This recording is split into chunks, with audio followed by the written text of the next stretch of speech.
In business today, three things to know. First, it's barbecue season and Congress served up General Motors CEO Mary Barra. A tough day of testimony as lawmakers say GM still has not done enough in its response to mass recalls. Then, the Fed acts, another $10 billion cut from the stimulus program and a vow by Janet Yellen to keep her foot on interest rates. And canceled. The Washington Redskins have their registered trademark revoked. Will that move push the team to change the name?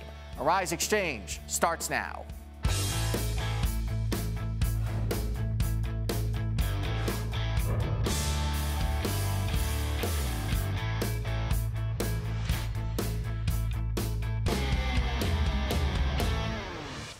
Hello, everyone. I'm Andrew Schmertz, the CEO of General Motors. Mary Barra is back in Washington facing a new round of heated questions from lawmakers during testimony in front of the House Energy Committee. They want to know why GM waited a decade to start recalling cars over faulty ignition switches. This was the second appearance for Barra in front of the committee. She appeared in April but deferred many questions until GM completed an internal report by Anton Valkulas. Here's some of what she had to say. The Valukas report, as you know, is extremely thorough, brutally tough, and deeply troubling. It paints a picture of an organization that failed to handle a complex safety issue in a responsible way. I was deeply saddened and disturbed as I read the report. The Valukas report. Lauren Fix, the car coach, is on the phone now to break down how Barra did and the next steps for GM. So, Lauren, how did Mary and the new guy do in front of Congress today? Oh, Anton Valukas actually did a pretty good job. He stuck with his report, which is 325 pages long, and I'm sure that they were coached because there's some, her opening statement was actually posted online the night before, so we kind of knew what was going to be said. I think the hardest part is when they ask you questions and you're forced to answer yes or no. You don't have any sort of leeway in your conversation. So I think that they did okay considering, but there were some interesting highlights to the event. Yeah, what are some of those highlights? What would you say that we learned anything new today? Well, a few things. I think that some of the congressmen, had prepackaged speeches which is what they do. Yeah, it's typical, and they have speechwriters, and they're written so crafty and wordy. But one of them asked if it was a cover-up. Initially, based on what the definition of the word cover-up is, Anton Valukas said that would be the definition of a cover-up. But then later on in the hearing, they asked him, is GM a cover-up? And he said no. So that one may come back to bite them. And also at the end, in the last few minutes, one thing was asked was, do you feel that you uncovered everything? And Anton Valukas said, I had marching orders, I filled those marching orders, but I still think there's more to uncover. And that, I think, is going to be a long time of more information coming our way. Yeah, does that spark another set of hearings, do you think? And basically, Valukas has more of a job to do. Absolutely. I think we're far from done on the recalls. I also believe that we're far from done on getting in front of Congress. And one thing that really only one congressperson said, which I found interesting, is they said, we realize that GM is at fault, but why is no one going after NHTSA? And that was the only congressperson that said that throughout the whole 2-hour congressional hearing. And that says to me, why are they not being blamed as well? I think they also need to be put in front of Congress. Let's track down why 3 individual inspectors said there's a spike in the data and nothing ever happened. And we know that General Motors, people at GM have been fired over this. Have anybody been fired from NHTSA? No one's been fired from NHTSA. That's an excellent question. 15 people have been fired from GM, the top person being Ray DiGiorgio because he was in charge of the ignition switches. He was listed 207 times in that 325-page report, including on the opening sentence. So we knew that he was first to be roasted, as you say, barbecued, is probably more accurate. But further, the other ones, a lot of legal people, a lot of upper executives, but no one at the top. So I still think we have a lot more to uncover. So far, this is really sort of historical, though, from General Motors. Do you continue to believe that GM is now in front of this story and that as far as the car buying public, they're confident that this is really history and that GM simply has to fix the past, but the future looks pretty good? I think that GM puts out some good quality product. Of course, these recalls are certainly concerning. And I think the consumers as a whole are a little bit hearing it as white noise at this point. I mean, we love to report on it, and I think they've heard so much of it that at some point it sort of doesn't have the same value as it does to you and I and a lot of people that are really in the industry. So they're actually making sales, and the reason for that is you bring in your car that's under recall, and a good salesperson, and I used to be a trainer for dealers. Sure. So this is what we tell you: go out there, introduce yourself, and get them into a new car. So their car sales are through the roof, and that's because of that. And I think that consumers may be a little deaf to it, but the industry is very aware, and I don't believe GM's 100% in front of it. I think Mary Barra is just getting started on changing the corporate culture. We seem to be having a rash of recalls across all automakers recently, and maybe we're just giving it more attention. Maybe there are actually more recalls. Do you think automakers are doing this in part because of what General Motors has gone through and said, you know, with the littlest things, we're going to get ahead of it and start recalling cars? Absolutely. I think that there's a big concern that you don't want to be the next Toyota or the next GM. Although it may affect sales one way or the other or stock values, what it really does is destroy your brand recognition. And it takes years to recover from that. Some clients, some customers you'll never get back. They just won't. They refuse to come back. Others, you know, might consider it. So I think overall it is very painful. It's very expensive to at least the stockholders. You'll note that today there was also a release of 1.2 million Chrysler minivans that have an ignition switch problem. So suddenly everybody's going back way back to 2000 and older, saying we'll recall anything we have to. Okay, Lauren, Fix the Car Coach, as always, excellent analysis today. Thank you for your help. Thank you. I appreciate it. The other news of the day, the U.S. Federal Reserve released its latest monetary policy Wednesday afternoon, and it's more of the same. There is no indication that the Fed governors intend to raise interest rates soon, and they did cut another $10 billion from the monthly bond buying program as expected. Chairwoman Janet Yellen said the economy has rebounded in recent months with improvements in the labor force. The markets had a mild reaction. Let's take a look at the closing numbers on Wall Street. The Dow Jones Industrial Average up 98.13, accelerating there after Ms. Yellen's comments to 16,960. S&P 500 up about 15, and the NASDAQ up 25.60. Taking a look at commodities, gold up 270 and oil back another 26 cents to $106.12. Joining us now is Howard Rosencrans. He's Chief Research Analyst with Value Advisory. Howard, welcome back to Arisexchange. Thank you for having me. When you listen to what Janet Yellen had to say today, there's no surprise there, and could they have done anything differently anyway? Absolutely not. I mean, the reality is that the Fed has to position the public that we are entering an era of improving economic growth, because now they're going to begin to raise rates. You are going to see that they're going to start raising rates. Absolutely. Are they? We are in the camp that they're going to raise the rates to the suggested levels that they're talking about: 1.25 in 15 and 2.5 in 16. The investing public, Fed futures, will tell you that that's not going to materialize. We're in the camp that the economy is getting stronger, and the Fed will be able to comfortably raise to those levels. Well, especially if you look at the consumer price index and some inflation, are they going to start getting concerned about inflation? They keep saying there's no inflation, but we know that there's inflation. Well, there's the real inflation, the shadow inflation, which we would suggest is high single digits. Yeah. However, there's the fabricated thing that the government throws. Correct. Yeah, when like you buy when we food, actually buy eggs, something. And meat, they take out all of the things that you actually buy. All the things That's in right. the equation. And then there's no inflation.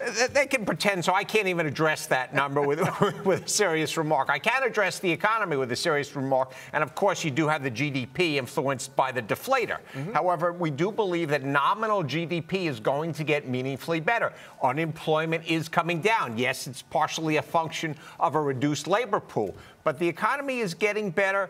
There are more people being employed. There will be more money out there. Housing is moving in the right direction. When you talk about unemployment, there's a story in the Wall Street Journal today which says about half as many people are as unemployed as they were a few years ago. But those aren't the real numbers, because only 1 out of 5 people who were unemployed who are back at work have regular, steady jobs. So the Fed looks at those numbers, and does it really believe unemployment is better? Great article. By the way, yes, unemployment is better. I sound smart when I read the paper. And a good one at that. The reality is, yes, unemployment is meaningfully better.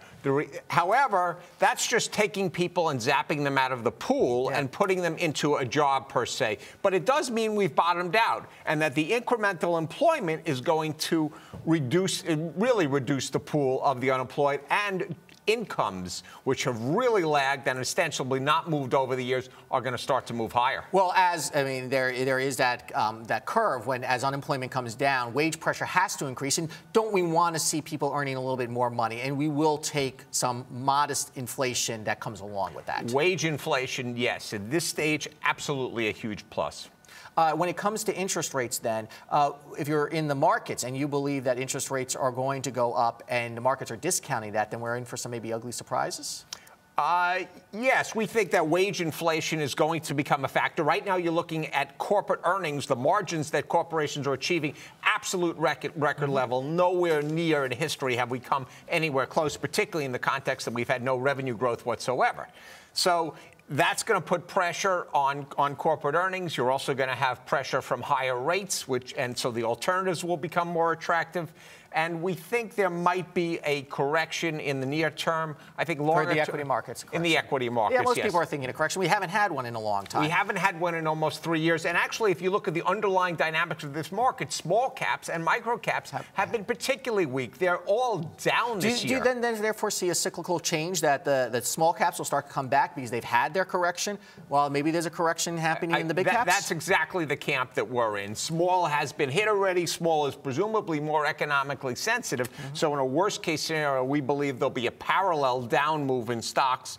But regardless, over time, you're going to see small outperform as it has historically. What do you think there's a risk of what's going on in Iraq as we keep talking? We talk about it enough, eventually bad things happen to the stock market. What is the risk there? We can talk about it all day. I don't see it as a big factor. Right? First of all, we're not going to get involved. Obama's going to stay over here. We're not going to debate whether that's right or wrong, but we're not going to get meaningfully involved in it. Second, the whole concern about oil, I think, has really dissipated over time, or should dissipate. They can stick it on the headline and say that gas prices are going to go up 10, 20, 30 And that's cents. speculative, though. It's not a big deal in the context. Shale oil is an absolute game changer, created a huge amount of new supply. We're doing a story later on North Dakota now pumping out a million barrels a year. So you say Iraq, I'll say shale oil You'll say supply. North Dakota. Okay, Howard Rosencrans, Chief Research Analyst with Value Advisory. Thank you so much. Fun as always. Coming up, does a trademark decision regarding the Washington Redskins have any impact at all on the team name? Probably not. You're watching Arisexchange.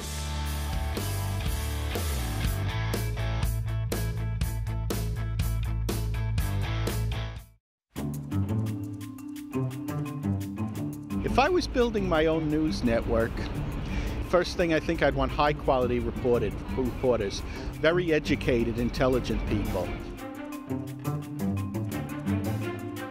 Hello, I'm Francesca Maxime. I'm Julian Phillips. I'm Wendy Gillette. I'm Sophia Song Hai. I'm Gary Anthony Ramsey. Thank you for joining us here in New York City. I would like to see more people of color represented in high positions in media.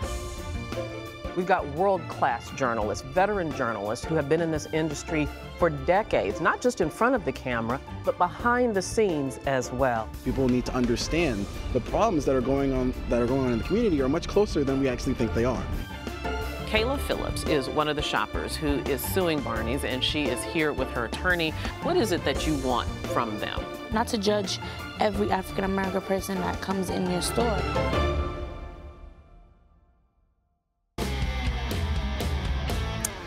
Welcome back to Arisexchange. It is a landmark decision. The U.S. Patent Office has decided to cancel the trademark for the Washington Redskins, the agency revoking 6 federal trademark registrations for the football team, ruling their controversial name, Redskins, is disparaging to Native Americans and thus cannot be trademarked under federal law. Joining us now from Washington, D.C. is Horace Cooper, Senior Fellow at the National Center for Public Policy Research. Horace, we should start by saying that in no way does this mean the Washington Redskins have to change their name.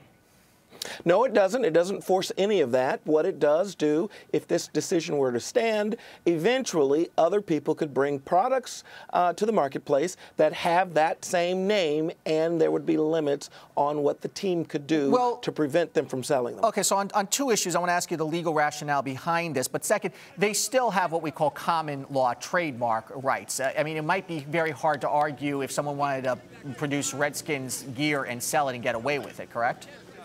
Right. As I said, this near term, no change. Long term, even. There's still common law and a series of other contractual rights that people have to the names so that people can't engage in behavior that, quote, misrepresents. But by not being able to maintain the patent right, they actually run the risk that people can use the name for other types of activities. That's right. All right, so what was the legal rationale here that this is, quote, disparaging to Native Americans and thus cannot be trademarked? I have to ask you, why didn't they make that decision when the Redskins first trademarked the name? I mean, is it a moving target now, the definition of disparagement? Well, typically, there's a legal term here, and I don't want to get too technical, but it's called latches. And it just means that if you're going to challenge a patent based on disparagement, based on the fact that the use of the name or representation disparages groups, individuals, or are offensive in some way, you're supposed to come in fairly quickly and bring that argument so that it can get addressed. Now, after hundreds of thousands, if not hundreds of millions of dollars in value are associated with it, it's problematic to say we're just going to strip this from you. Okay, we're watching a commercial of Change the Name, which is a group that is pushing for the name change. So now, if you're the Redskins, this was not a court ruling. It is the board of the PTO, Patent and Trademark Office. What do you do as the Redskins?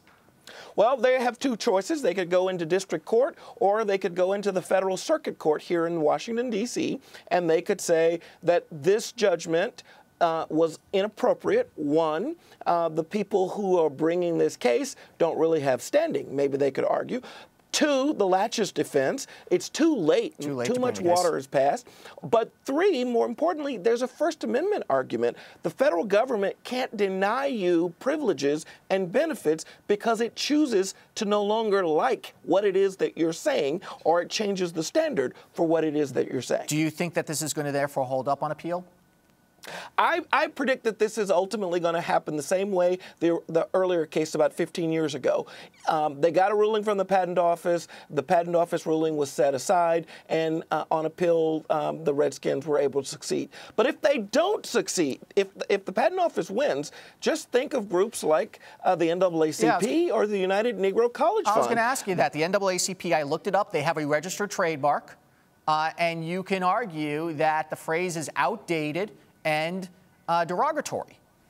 You absolutely could. And so here's the question. If this were stripped in this case, another people, and by the way, it doesn't require all Native Americans to agree. The standard they used was about a survey showing about 30% of Native Americans responded. So you could see a scenario where the United Negro College Fund forfeits the right to have exclusive use of this term, and other entities could offer itself as that. Again, this doesn't stop the name from existing.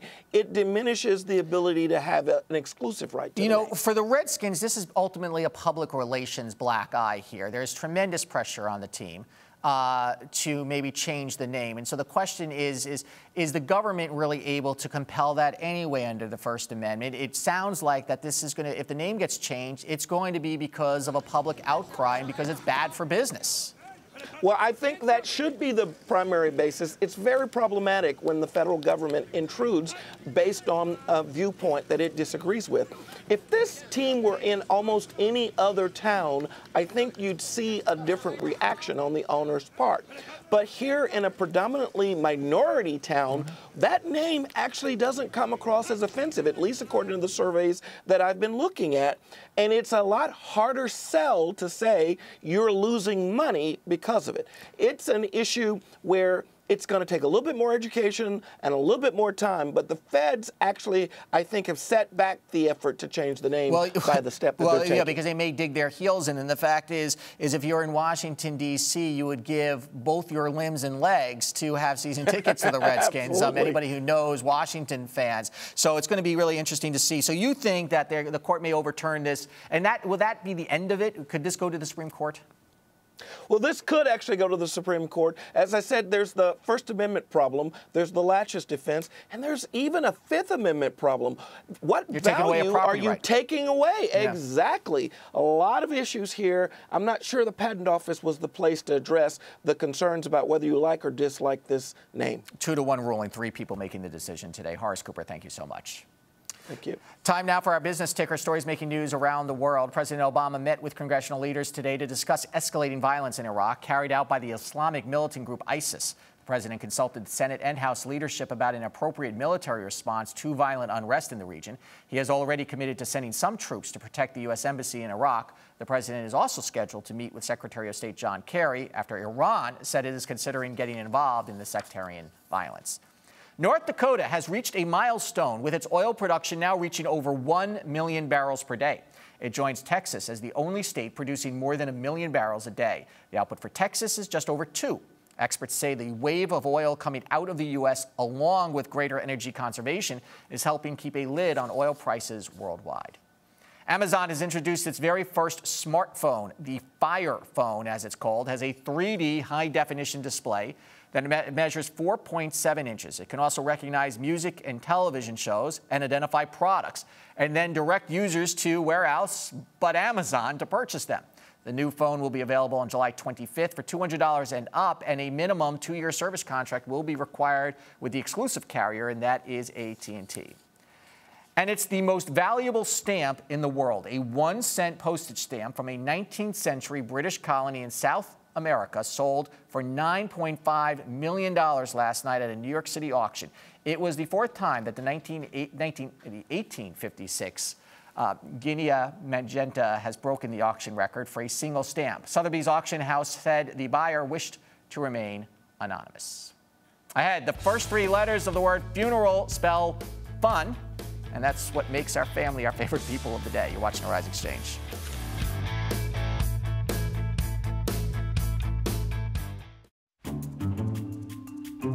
Looking at mainstream news stations where only you have a very small minority of people of color being newscasters and actually having prominent roles in the media. In a newsroom in the United States, maybe 10% of decision makers come from communities of diversity. That's not right. Well, diversity is important because the more complete the news is, the more accurate a picture you're getting of the world, and the more you can form an accurate opinion of things. The vision here is not just to tell the main stories of the day, but to tell the news that other organizations don't tell, and tell it in a way that people like me, people that look like me, that look like you, are interested in. Arise News. Arise News. Arise News. Arise News. Arise News, every culture, every angle.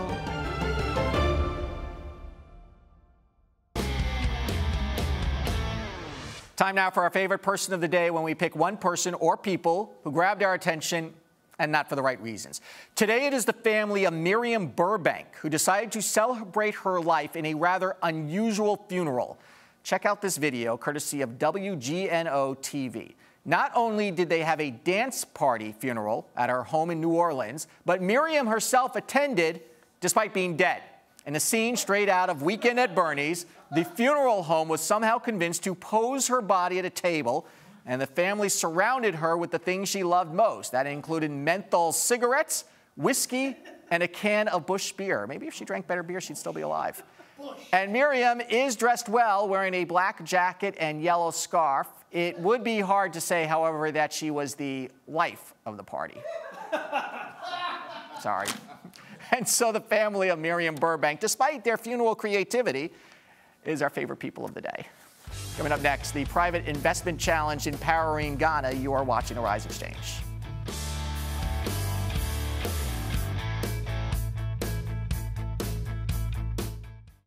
I have never worked for a news organization like Arise News. The vision here is not just to tell the main stories of the day, but to tell the news that other organizations don't tell, and tell it in a way that people that look like me, that look like you, are interested in. In this news organization, everybody's opinion counts. There is no big I's and little U's. Every angle, every perspective matters, and that's freeing in so many ways.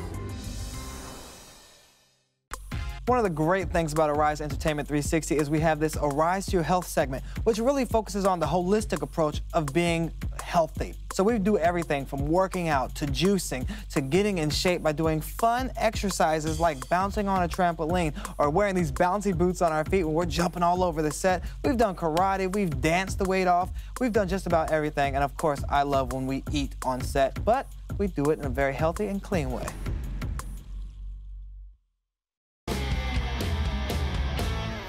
A public-private partnership, the Millennium Challenge Corporation, known as MCC, is pledging $500 million to help Ghana.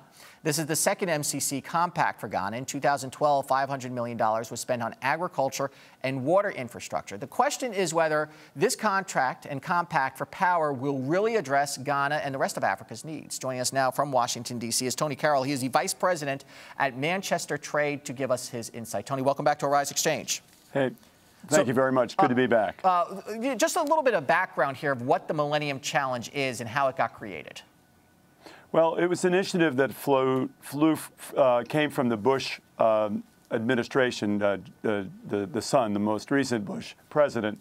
And it was an effort to try to break the logjam of development assistance by granting greater ownership in development expenditures from the recipient countries, to give them truly a compact, a contractual relationship between the United States government, which was providing most of the funds, and the recipient country, which was going to make promises on how that money was going to be spent, not only in a categorical sense, but also in a process sense. And so far, before we speak about Ghana, how has the track record been? Is the money going to the right places? Are the projects getting built? You know, I mean, I think any new initiative always takes a while to get launched. I think this is cuts against the grain of certain development assistance programs in the past, so there had been some resistance and shall we say, lack of awareness or receptivity to this new model.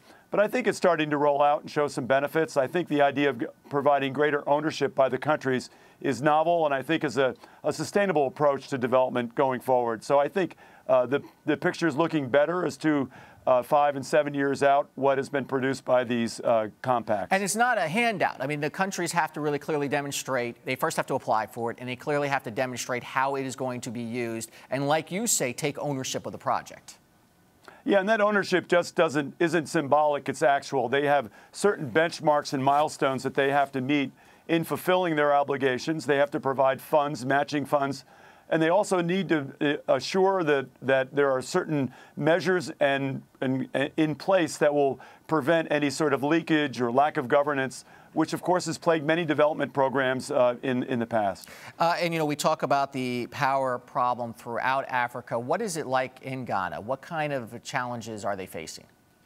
Well, you know, they're considerable. I think Ghana produces less than probably 20 or 25% of what the demand could be. In recent trips to Ghana myself, I've encountered brownouts. I mean, I think they're doing, one of the problems is they were built on a hydroelectric power dam, which of course has reached its limits. And I think now the idea of bringing new capacity, in fact, even taking advantage of some of the offshore oil and gas, is going to be the direction in which Ghana will go in its power production.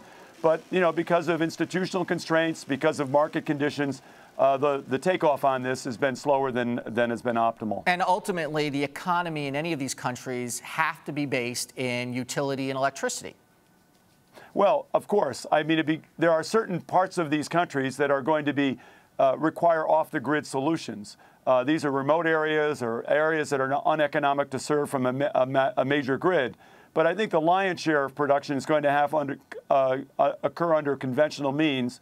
And I think that's going to be the real challenge, because it takes a lot of not only capital investment, but also takes the right type of reforms and incentives for the private sector to come in, because that's really the future of power development in Africa. Is to get the private sector in. President Obama, of course, has launched Power Africa to help Africa's power issues. How has that initiative been rolling out? Well, you know, it's really only a year or so old. I think this last month, we had a conference in Addis Ababa, Ethiopia, which brought to the table not only the public sector, but the private sector. I think the idea here is doing some creative leveraging, using some monies that were used, that have been pledged for development assistance, but trying to really leverage that with a greater participation in the government, in the private sector investors. So some of the public money will be going and maybe taking care of some of the risks that are very uneconomic for the private sector to take, sort of rationalizing the system, providing for tariff reform, and yet creating the ground rules or the conditions for the private sector to come in and invest their money. We only have about 15 seconds left, but do you think that we are starting to see a real acceleration in the improvement in power across Africa? Well, slowly but surely. I do think that there's a genuine recognition of the linkage of power production and economic growth. And I think that those constraints in the past are now being readily removed so that this can really take off. Okay, Tony Carroll from Washington, D.C., as always, thank you.